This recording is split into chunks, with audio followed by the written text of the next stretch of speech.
ঠিক আছে, স্লোগান করে আমার বক্তব্য শেষ করি। ইনকিলাব জিন্দাবাদ, ইনকিলাব জিন্দাবাদ, আইএসএফ জিন্দাবাদ, বাংলাদেশের ঐক্য জিন্দাবাদ। আগামী 29 এপ্রিল আসছে দিন, আগামী 29 এপ্রিল আসছে দিন, মা বোনেদের বলে দিন, উলমিয়া পূর্বের মানুষকে বলে দিন, গাউরিয়ার মানুষকে বলে দিন, দিকে দিকে বলে দিন, ইনকিলাব। ওয়াকফ চোরদের বলে দিন, দিল্লি গিয়ে ভোট নিন।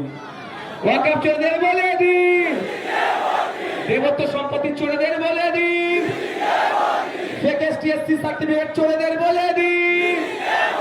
এই দলিত মারা সরকার, এই মুসলিম মারা সরকার, এই মানুষ মারা সরকার, এই গরু চোরের সরকার, এই কালা চোরের সরকার, এই শ্রমিকের শ্রম চুরির সরকার, এই শ্রমিকের শ্রম চোরের সরকার।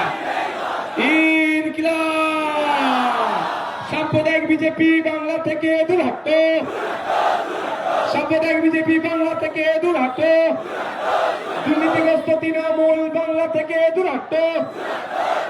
ইনকিলাব। কমরেড আব্দুল হান্নান সাহেব, হান্নান মোল্লা সাহেব, বর্ষিয়াল লিডার, আপনারা জানেন কৃষক আন্দোলনের অন্যতম মুখ, তিনি এসে পৌঁছে গিয়েছেন। তিনি তার